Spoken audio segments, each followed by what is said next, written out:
31, demikian firman Tuhan. Sebab itu siapakah yang akan kita katakan tentang semuanya itu? Jika Allah di pihak kita, siapakah yang akan melawan kita? Jika Allah di pihak kita, siapakah yang akan menjadi lawan kita? Pastikan posisiku ada di pihaknya Tuhan. Bagaimana caranya Pak Gembala supaya posisi saya ada di pihaknya Allah? Sederhana, tetaplah percaya firman Kristus, melekatlah kepada firman Kristus, lakukanlah firman Kristus. Amin Bapak Ibu. Amin. Iya. Kalau saudara standar ganda. Kalau kau standar ganda, selesai saudara. Berseberangan dengan Tuhan itu. Karena Tuhan bilang, katakan ya di atas ya, tidak di atas tidak. Amin Bapak Ibu. Kuduslah kamu sebab aku kudus. Jadi Bapak Ibu dimanapun kita berada, tetaplah kita hidup kudus. Orang yang hidup kudus tidak standar ganda. Orang yang hidup kudus tidak kompromi dengan dosa. Orang yang hidup kudus menyatakan kebenaran menurut Injil Kristus, bukan kitab Talmud. Amin Bapak Ibu. Karena kita menang bersama Kristus. Sebab itu apa yang akan kita katakan tentang semuanya itu? Jika Allah di pihak kita, siapakah yang akan melawan kita? Bapak Ibu, dahsyat sekali. Dahsyat sekali janji Tuhan. Dahsyat sekali. Kalau Tuhan di pihak kita, siapa lawan kita? Amin Bapak Ibu. Jadi jangan takut. Isen mulang, pantang mundur. Tentunya saudara jangan belagu juga. Mentang-mentang saudara punya iman. Oh Tuhan menyertai saudara. Kita juga harus berbuat juga. Jangan hanya jago bicara, berbuat juga. Tapi saya percayalah Bapak Ibu yang menyaksikan renungan firman Tuhan, khotbah dari Gereja GB Moria, orang-orang yang senantiasa menjadi pelaku firman Tuhan. Amin Bapak Ibu. Iya, karena kita menang bersama dengan Kristus. 1 Oktober 2017 yang lalu adalah ibadah perdana Gereja GB Moria. Ya kan Bapak Ibu, jemaatnya 7 orang, saudara. Sampai sekarang boleh berkembang terus, puji Tuhan. Dapat sinode, oleh karena kemurahan Tuhan masuk ke sinode GBI.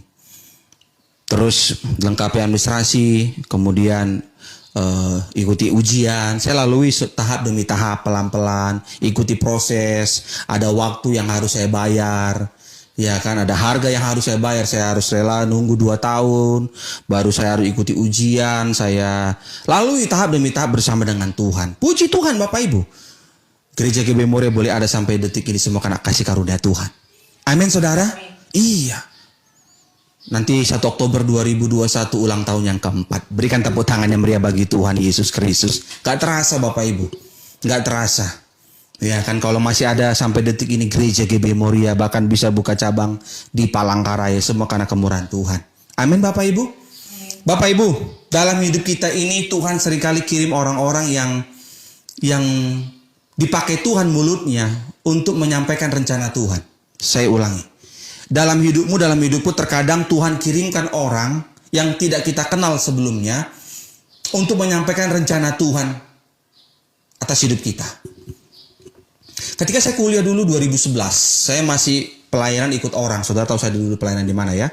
2011 bulan September saya belajar hari pertama kuliah MTH Bapak Ibu.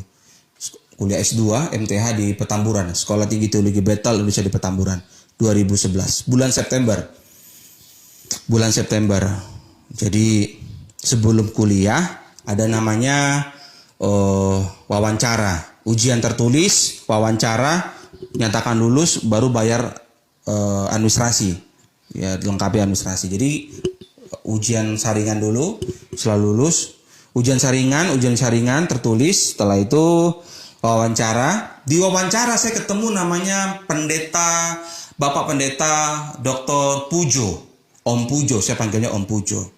Saya nggak kenal karena saya baru pertama kali kenal beliau di ruangan interview wawancara.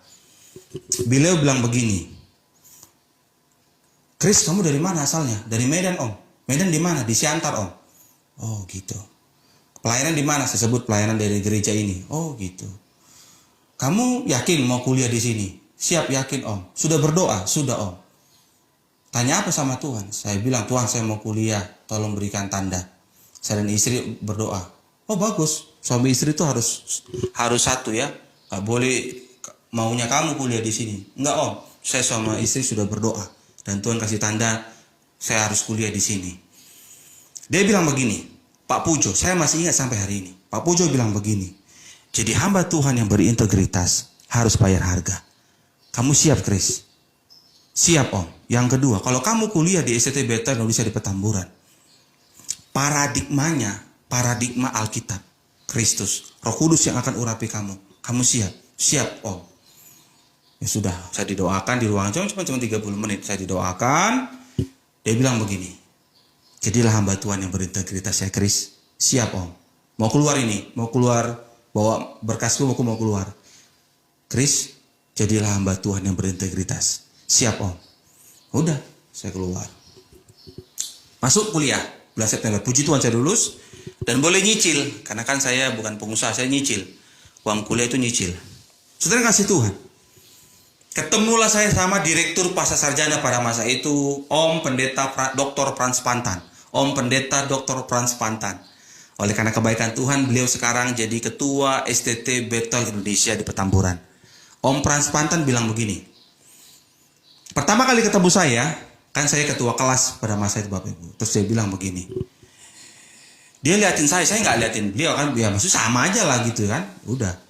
Dr. Frans Pantan bilang begini sama saya. Chris, you suatu saat nanti akan jadi gembala. Beliau ngomong begitu. Dr. Frans Pantan, sekarang ketua STT Bethel Indonesia di Petamburan. Saya bilang begini, Om, saya tahu diri, saya bukan siapa-siapa. Saya bukan pengusaha, Om. Saya nggak kenal siapa-siapa. Buat saya ikut orang pelayanan khotbah di jadwal sudah puji Tuhan lah, udah cukup lah. Nggak mau mimpi gitu jadi gembala atau jadi apa, nggak mau. Ini buat saya kalau merintis itu cari masalah. Karena kan saya bukan orang kaya. Saya nggak punya deposito banyak. Saya bukan kenal siapa-siapa. Saya nggak kenal siapa-siapa.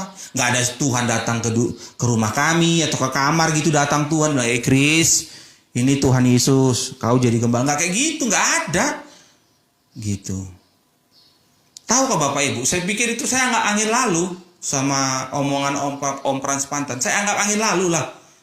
Angin, udahlah angin biasa. Tahu nggak Bapak Ibu Risa ngomong berapa kali sama saya? Om Pendeta Dr. Frans Pantan. Hampir 3 tahun. Setiap kali ketemu, Chris, you tuh jadi gembala, Chris. Setiap kali ketemu, you jadi gembala, Chris. Saya tuh nggak mau. Bapak Ibu bingung, saya bukan siapa-siapa. Saya bilang sama istri saya juga, saya cerita. Mungkin dia mau nyemangati kau kali, Chris. Iya ya. Terus ketemu lagi sama bapaknya Cigres, siapa sih, Mi? Ada pendeta juga gembala itu. Samuel C, pendeta Samuel C. Om pendeta Samuel C juga bilang begitu. Dia cuma 2 atau 3 kali tuh ngomong begitu, ketemu saya di parkiran motor. Dia mau jemput putrinya, kebetulan satu angkatan sama saya, Cigres. Iya, Samuel C, pendeta Samuel C. Dia bilang begini, Chris, you tuh gembala cocok. Jangan ikut orang, you jadi gembala cocok. Maksud saya begini Bapak Ibu, ada di kelas saya itu orang kaya yang sekolah. Dia aja lah yang disuruh jadi gembala. Sekarang jadi gembala. Buat saya, gembala itu kan harus punya uang banyak. Gitu. Itu yang saya tahu kan. Saya kan bukan siapa-siapa. Saya, ayo ampun, uang kuliah aja nyicil bayarnya. Sampai di wisuda, tanya Om Pendeta Dr. Frans Pantan. Waktu di wisuda 2014, bayangkan Bapak Ibu. Di wisuda, di meja wisuda itu, kan istri beliau Ibu Gernaida, Ibu Pendeta Dr. Gernaida Pakpahan, beliau yang waktu itu masih ketua STT Bethel, Ibu Gernaida. Di sebelahnya Om Frans Pantan, Direktur Pasca Sarjana kami. Pas Ibu Gernaida begini kan, toganya mau dipindah gini. Tahu nggak Pak? Om Frans Pantan bilang begini, nah ini gembala ini. Bayangkan Bapak Ibu, 2014 itu. Ini di gembala yang diurapi Tuhan ini. Di meja itu, sampai saya di wisuda pun beliau masih ngomong begitu. Saya pikir-pikir, sampai sekarang makanya saya berani ngomong di mimbar ini. Terkadang Tuhan pakai orang yang gak kita kenal untuk menyampaikan rencananya yang indah atas hidup kita untuk masa depan kita. Amin Bapak Ibu. Makanya Bapak Ibu, saya nggak tahu apa yang menjadi masalah saudara, tapi jangan takut. Bersama Yesus kita cakap dalam segala perkara. Kita lebih daripada pemenang. Amin Bapak Ibu. Iya. Makanya ketemu satu waktu saya malu juga ketemu beliau nih, ketemu Dr. Frans Pantan, ada sidang MD. Saya kan belajar berorganisasi dengan baik dan benar di Sinode GBI. Ada namanya sidang MD, sidang majelis daerah. Ketemu sama beliau. Beliau bilang begini, betul kan omongan gua? You jadi gembala. Betul kan omongan gua? Om Frans Pantan bilang, udah saya cium tangan aja lah, udahlah. Saya udah cium tangan aja lah, udah Om. Menyerah aja, udah ikuti panggilan Tuhan aja lah. Bapak Ibu, seringkali kita itu minder. Seringkali kita bilang, aku nggak layak Tuhan. Bapak Ibu, kalau Tuhan yang sudah mengangkat kita naik, tidak ada satupun kuasa di bumi ini yang sanggup menghalanginya. Amin. Makanya jangan takut Bapak Ibu. Teruslah kau melangkah dengan iman. Teruslah andalkan Tuhan. Mungkin kita di bawah rata-rata kemampuannya. Tapi kalau kita takut akan Tuhan, kita berintegritas, Tuhan yang menjadi pembela kita. Amin Bapak Ibu.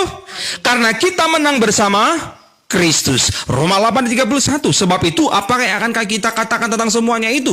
Jika Allah di pihak kita, siapakah yang akan melawan kita? Keren Bapak Ibu. Jadi jangan takut sama manusia. Dimanapun kau berada, teruslah melangkah dengan iman bersama dengan Kristus. Karena kita lebih daripada pemenang. Amin saudara.